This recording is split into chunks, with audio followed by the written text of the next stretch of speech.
start the.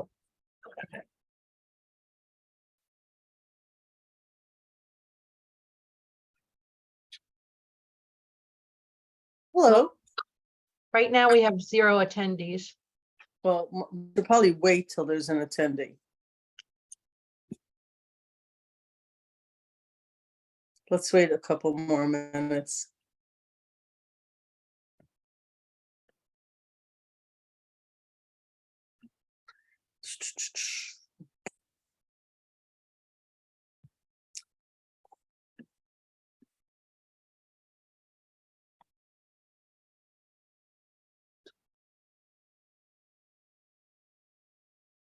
It's probably very nice outside, so people are enjoying between rainstorms. Literally.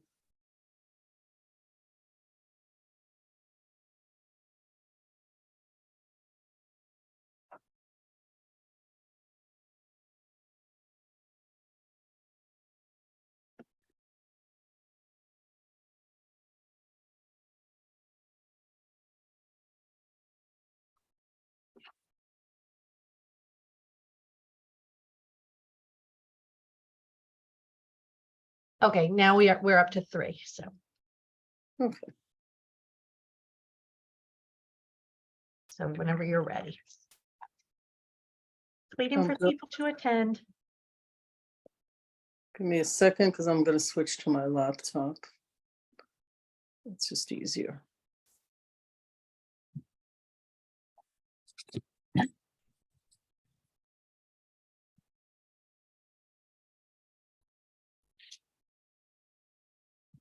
Recording in progress.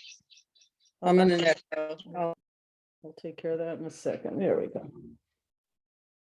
Okay. Hello, everyone. We're ready to get started. It's almost too beautiful to be on a Zoom call today. Having beautiful weather out there.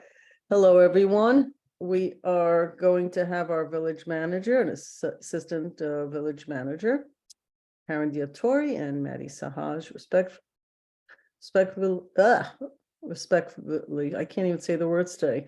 We just ran in the house. We're going to be talking about return on investment on the DRI initiatives that we have coming down the pike and a couple of adjacent projects that we have going on in the village as well. I'm going to hand it over to Karen Diatori. They're going to run. We're going to use a similar format that we've used 6 times before. We'll use tonight and the last one, the 8th of the series of community engagement, which is we're going to go through a little bit of background. Then we're going to talk about the specific subject matter today, return on our investment for the community. Take some questions, answers, take it where anybody wants it to go. And we will be recording the entire session nonstop. So take it away, village manager. Thank you, Mayor. Good evening, everybody. Maddie, do you want me to share this? Oh, thank you. All right, good evening, everybody. So we've been talking for the past 6 webinars about all the different projects we're doing, and it does represent a sizable investment despite all the grant money that we're getting for this from the village, and ultimately that money is coming from you, the taxpayers. So we want to show you exactly what that investment means now and for the future. So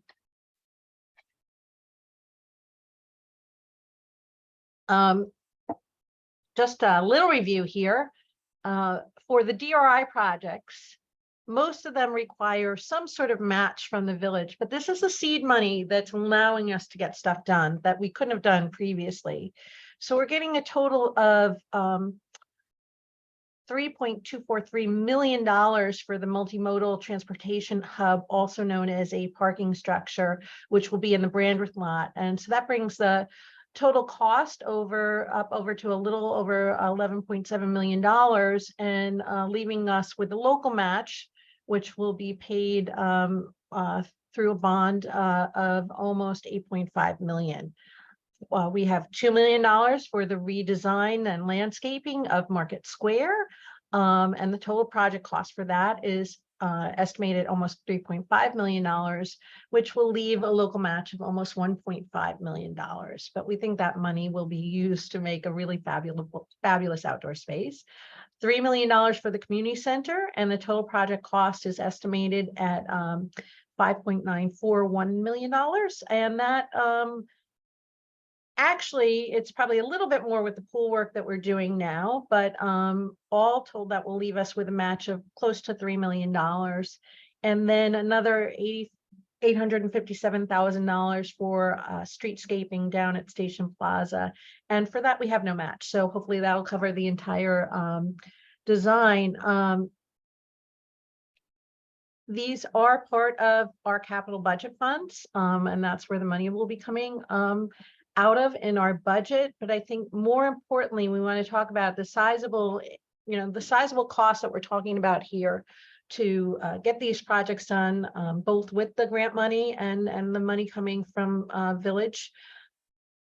Really does have a specific collective impact, and that we really want to talk about that. So if we look, just want to focus on the Spring on Main building, which is, if you look right behind me to this surface parking lot, someday, that in the very near future, that won't be a surface parking lot anymore. That's going to be a building that's going to repopulate that corner in a way that reflects what was before urban renewal and complements what's already there in terms of historic look and feel. And while this isn't really a DRI specific project, it's enabled by the DRI projects. And this was a real critical project when we were applying for the DRI. This made the investment that the state's willing to make more attractive, because this building actually brings a lot of value to the community. And while on a more global level, this building addresses a statewide initiative for more housing, particularly more transit-oriented housing, what it does here in our village is it really creates an opportunity to reinvigorate Main Street, the existing businesses as well as new businesses, because you're going to have residents right there who are going to be going to restaurants and creating a demand for interesting shops and services. And that's also going to help local businesses who really can't get by much on just on weekend traffic or things around events or holidays. It really does create a vibrancy in the village that makes it an everyday go-to place. So that'll help get us the restaurants and other retail businesses and innovative small businesses that we've already seen percolating here and that we want to see more of. Additionally, it calls for a walkable and bikeable community. So it makes the community much more friendlier in the fact that you have foot traffic, and foot traffic is another way to drive business, but it also improves our quality of life, and we'll have open space right across from there. So lots of reasons to walk down to the village and walk around the village. It is also a much better use of the space than our current surface parking lot. We own this property, the village owns this, and we really don't get much benefit other than parking out of it. So having this building here means that we're using the space more efficiently, providing homes for people, alternative housing, transit-oriented housing, and stores and retail and economic opportunity. But we're also going to be contributing to it will contribute to the tax base and diversifying our tax base, which helps lower the tax rate. So there's a real value from this building specifically, but when you look at it in concert with the rest of our projects, that's where you really see the economic return on investment.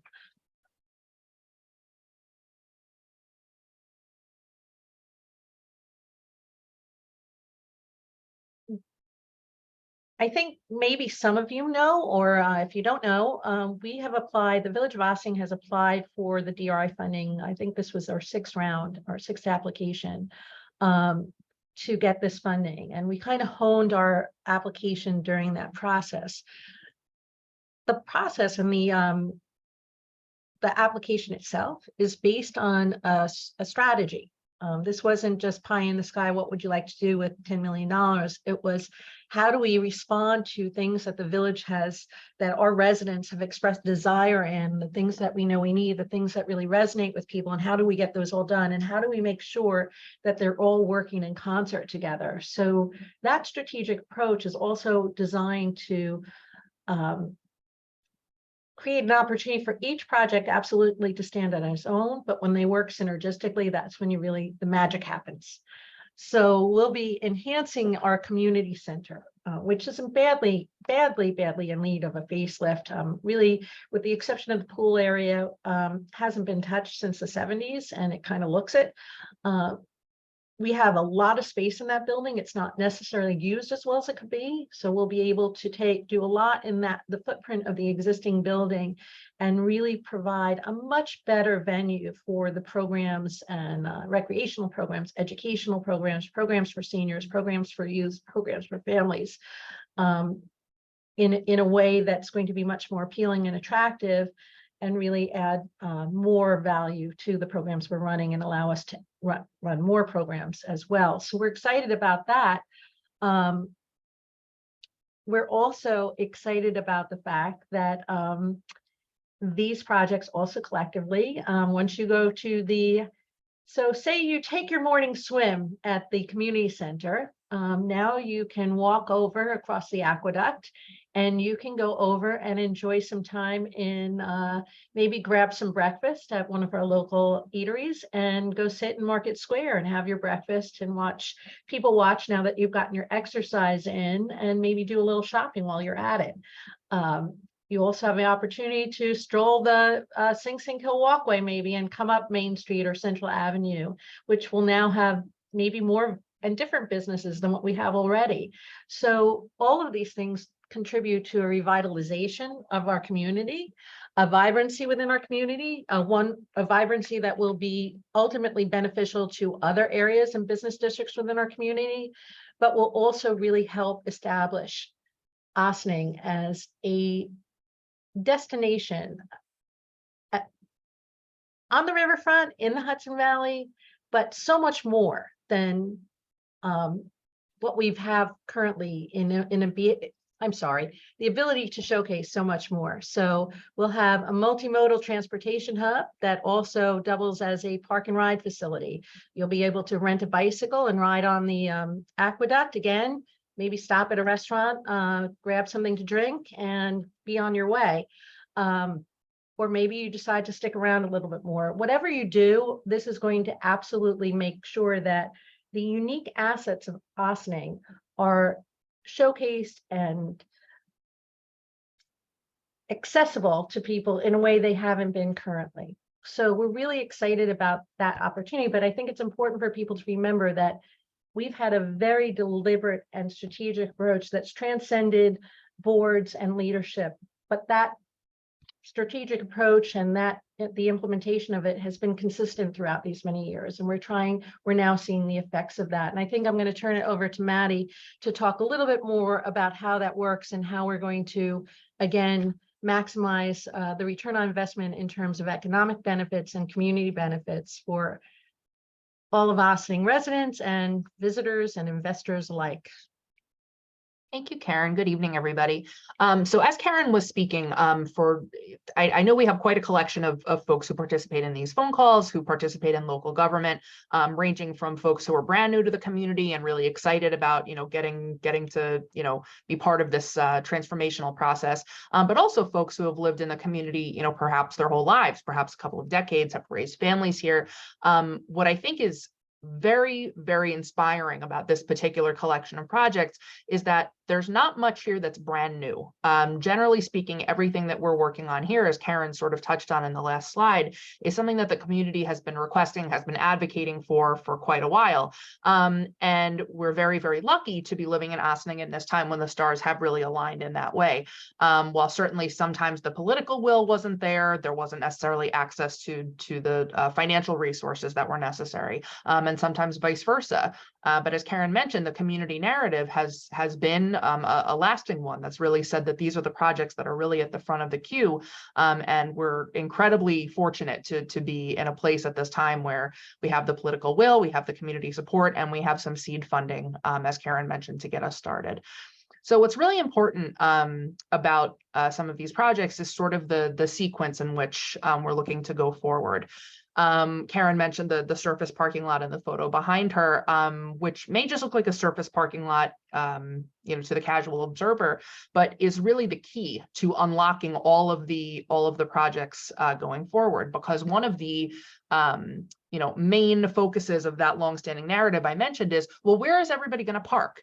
Yeah, sure, you can redevelop 200 Main Street, but where am I going to park? Yeah, you can build more apartments, but where am I going to park?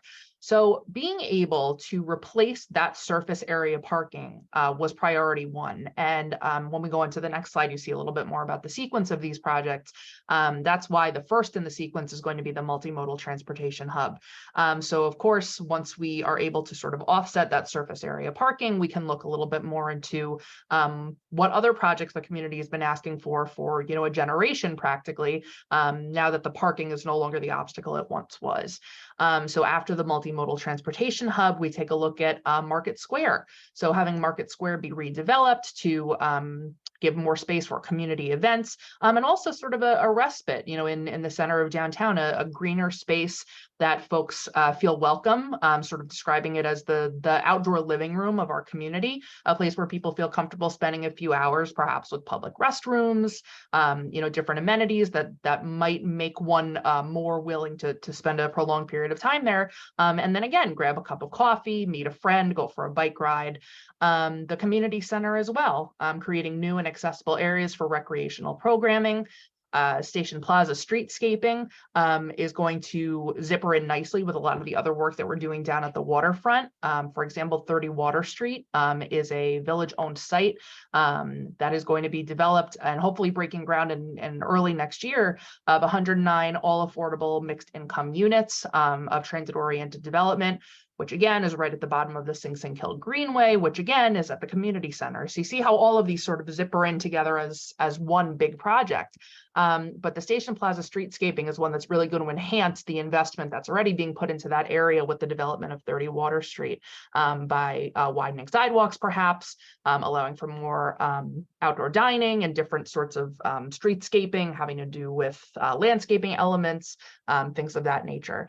And finally, the mixed-use development at Spring and Main, which is going to be on the very surface parking lot where we started, is going to contribute to the local economy in all of the ways that Karen described. But the combination of all of these projects together through a couple different years of construction, planning, design, and then once they're up and operational, easily in excess of 500 jobs locally that are going to help to fuel our economy just from the development of the projects alone.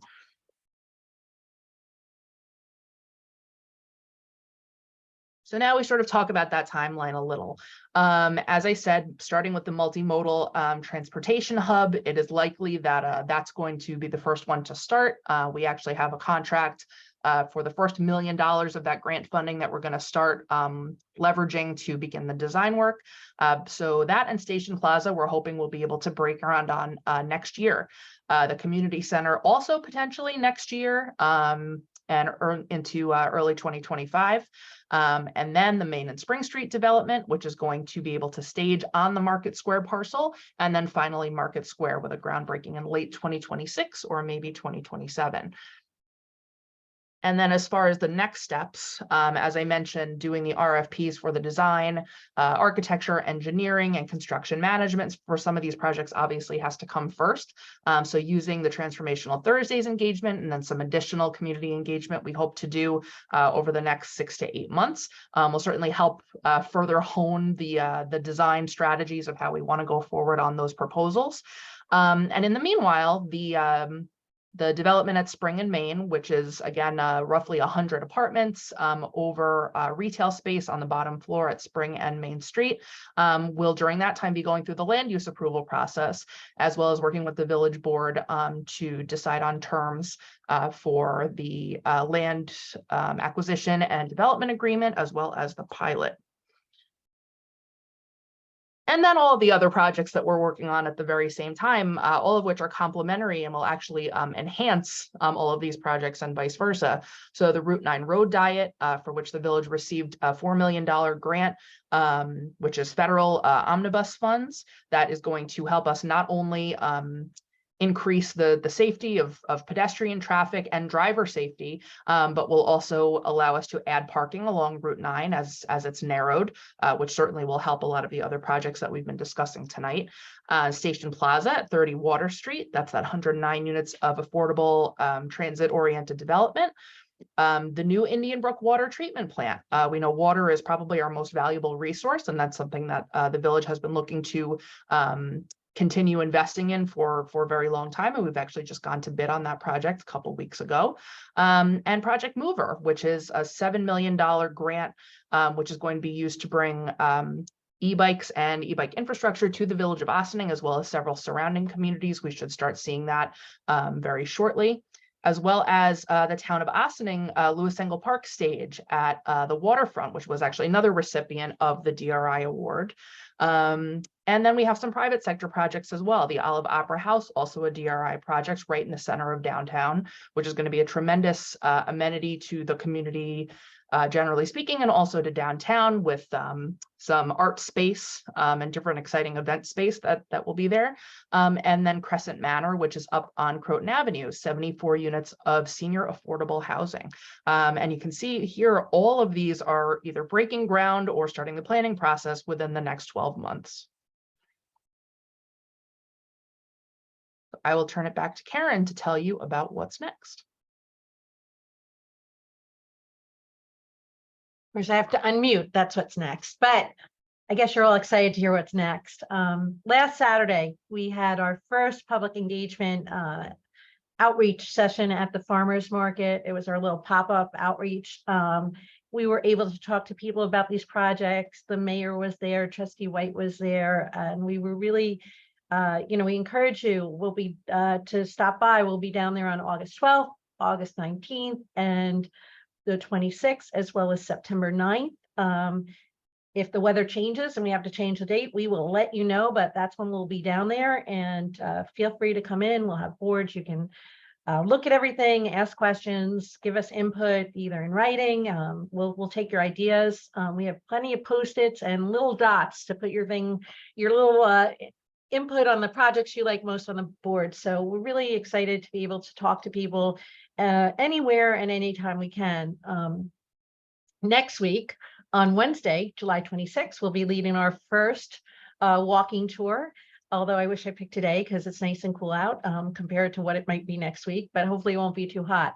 For that tour, Deputy Mayor Lopez will be on board to guide us through a tour of these projects, starting at the community center, down Main Street, all the way down to Station Plaza, and then we'll take the nice shady walk back on the Sing Sing Hill Greenway to be able to help people visualize what we're doing and look at the sites that we're talking about here.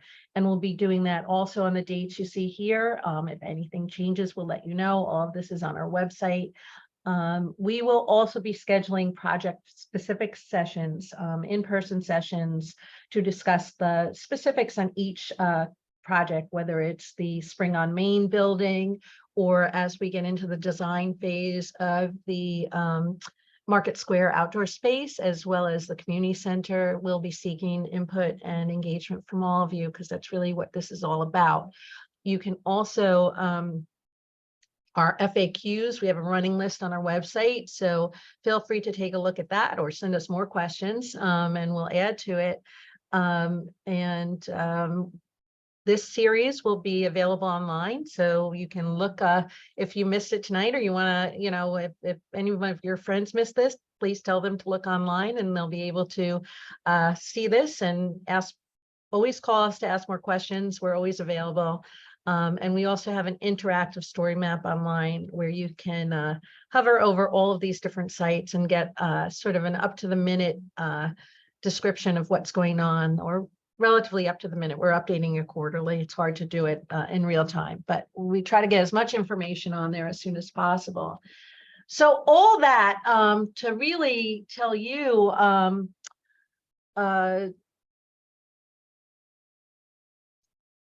okay, I'm sorry, am I missing something? We have one more, yes, one more left of this. On July 27th, the mayor will be hosting Let's Connect, where she'll be showing how these projects connect. And again, all of these things are based on getting your input. So while we are talking a lot and giving you a lot of information, we really want to hear from you. And right now is an opportunity for those of you who have tuned in right now to raise your virtual hand or let us bring you over as a speaker so that you can ask questions, because we may have missed something, or maybe you have another idea that would help us connect the dots here to create more synergies, to bring more value to the community, and to really enhance what we've already started and build on the strategy. So with that, does anybody have any questions? Comments or suggestions? Just a reminder, you can put your questions in the chat box, or if you're comfortable, you can raise your virtual hand and we will call on you and you can speak live to Mayor Levin and Trustee White.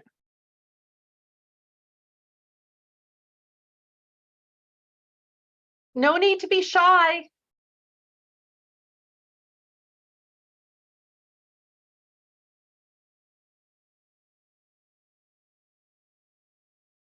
So anybody want to say anything at all? Maybe you have, you know, an upcoming anniversary, a birthday or something. We're happy to hear anything, but anything at all. But this is your time. We want to hear from you. Ah, we have something coming through the chat. So can you explain how the village will manage access to the farmers market space while the redevelopment occurs?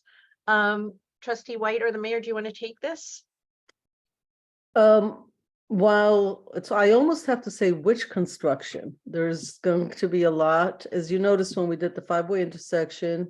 There was a little bit of disruption, I think, to some of the stores, but not to the farmers market in that area. So we're going to be planning out. That'll be also part of the information we distribute.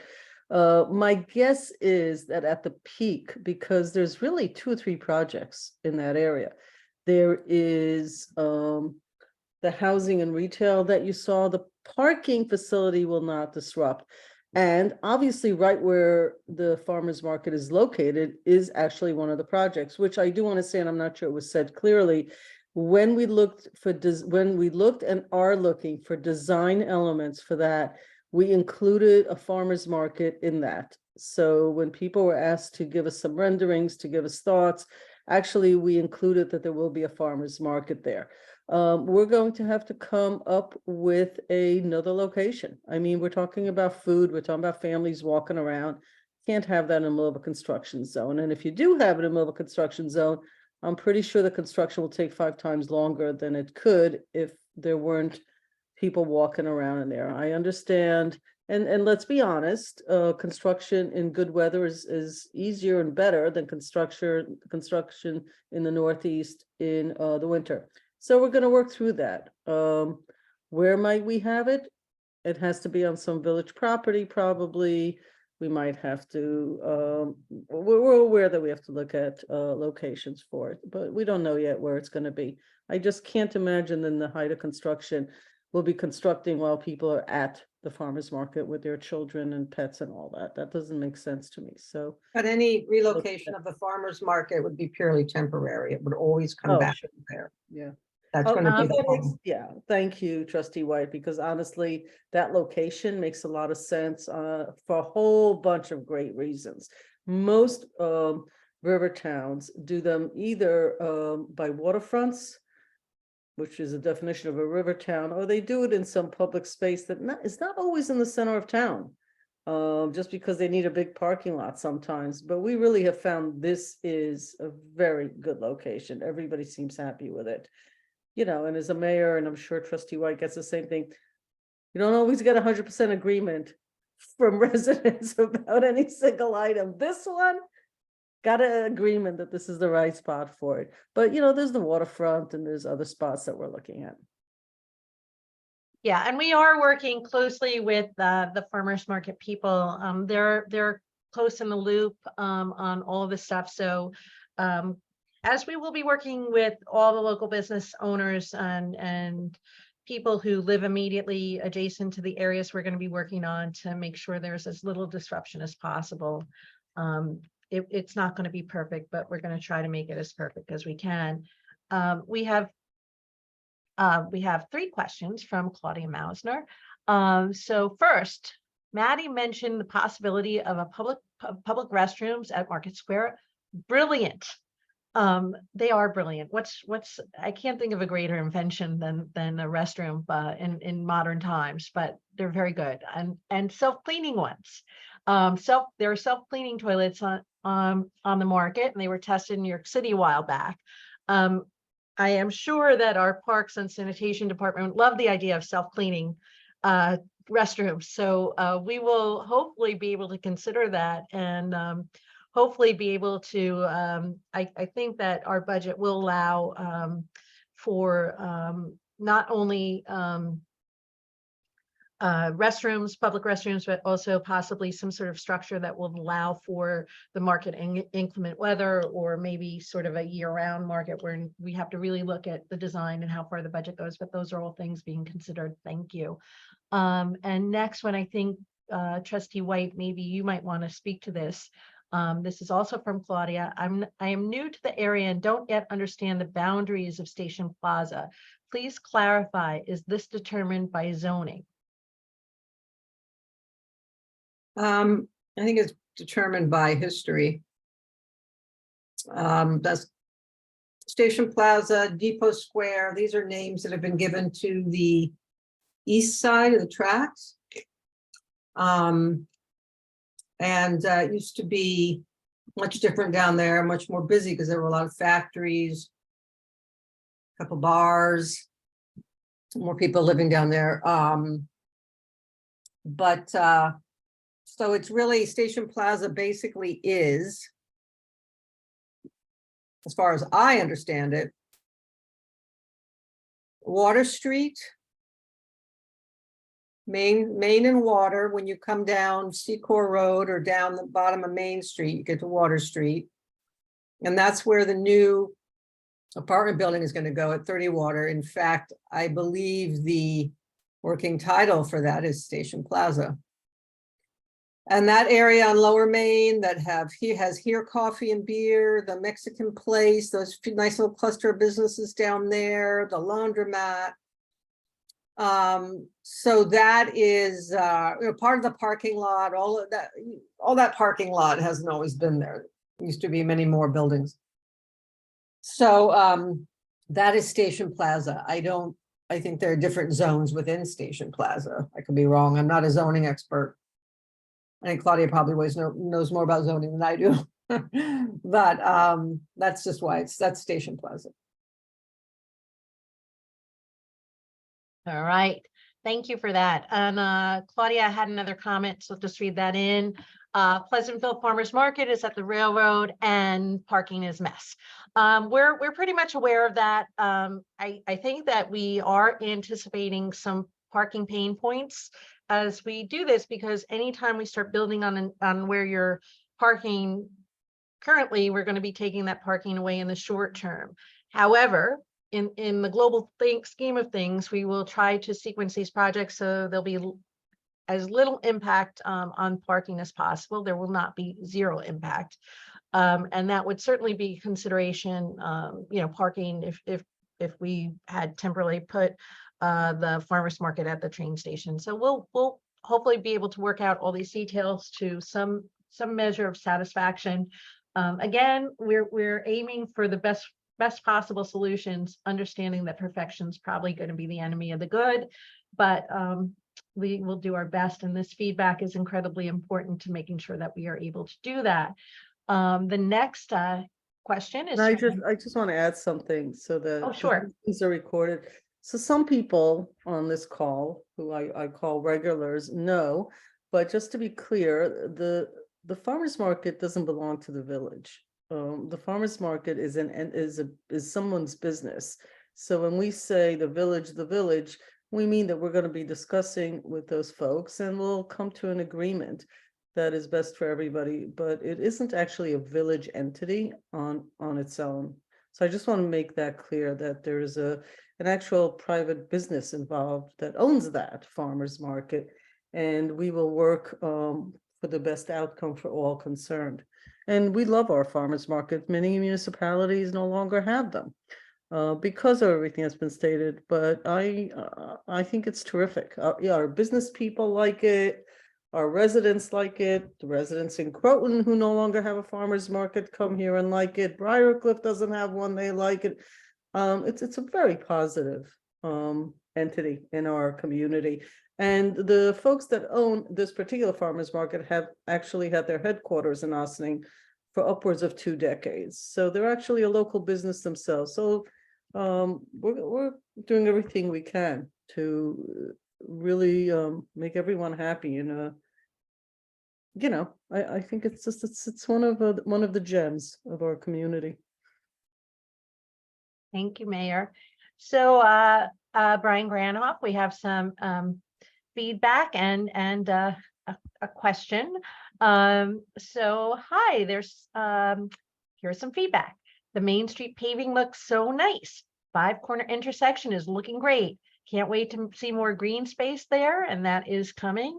And the Big Bellies seem to be helping downtown. Those are our solar trash receptacles and recycling receptacles. We would love Big Bellies along Croton Avenue to remedy our litter situation. So I'm going to let Maddie Zahach take that. And we'll talk about hopefully plans for more Big Bellies in the future. Sure. Hi, Brian. The Big Bellies, I think, I don't want to, toot my own horn, but I think that it's definitely been a successful project that we've brought forward, and I'm glad to see that you're noticing them also. I think, besides the litter, it's another great opportunity to loop back to Transformational Thursdays, because we're able to remind folks in the community, meeting them where they are, about different events and different engagement opportunities that we have coming up. So even if they're not, necessarily on social media, but they are walking in to get a cup of coffee at the deli, they can, also be informed. So I think that's been another added benefit that we've seen. Certainly we can discuss with the board putting more Big Bellies into the budget for next year. It's not an insignificant expense, but it seems to really be paying off in dividends. So happy to bring a proposal forward. As we were reminded just this morning, we are headed into budget season already for the 2024 year. So now would be a good time to start putting that package together. So thank you. Hey, so any more questions, comments? Again, we'd love to hear about things going on in your life too. So anything that can help us do better for you and for the other residents of Ossining, and really make sure that this very, very great community is only getting better. So anything else anybody else would like to add?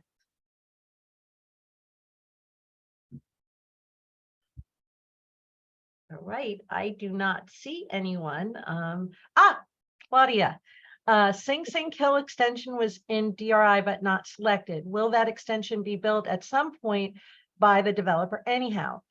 So if in the DRI, the Sing Sing Kill extension is part of the site plan, and that's an approved site plan for the 30 Water Street Station Plaza project, which we hope will be breaking ground in 2024.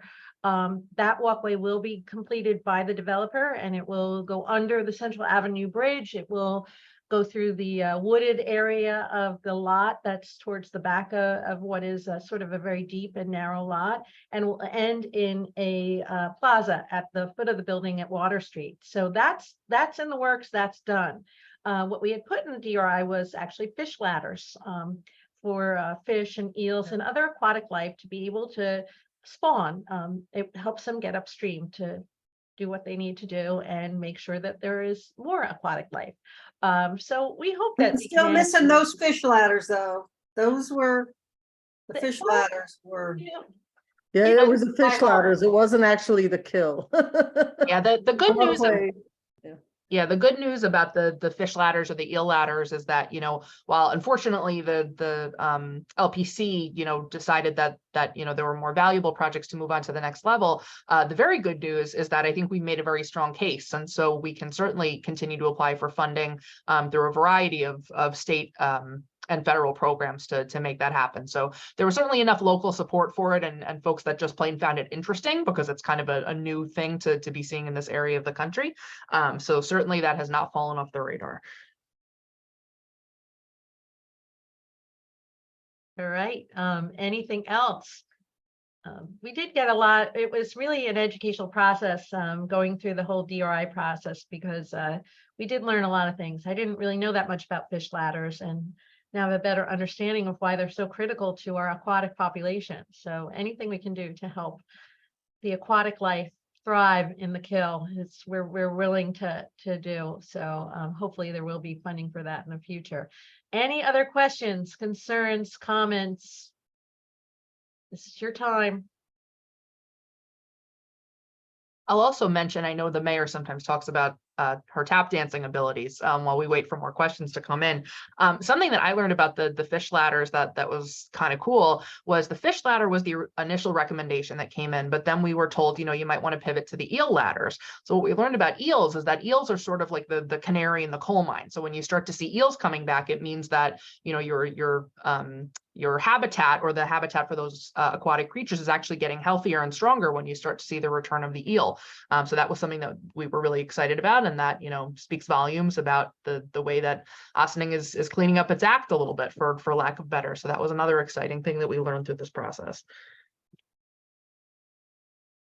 We are very excited because we have eels and many other things. If you take a walk down the Sing Sing Kill today and stop under the Double Arch Bridge, you'll find a display that details all of the aquatic life and tells you a little story about what's actually in the kill, what we have found, as well as the potential for finding things in the future. So we'll have potentially more opportunities to educate the public. And I think our placemaking committee that has been spearheaded by Trustee White will be very valuable to making sure that things that are unique to Ossining, that complement Ossining's unique assets, are enhanced and beautified.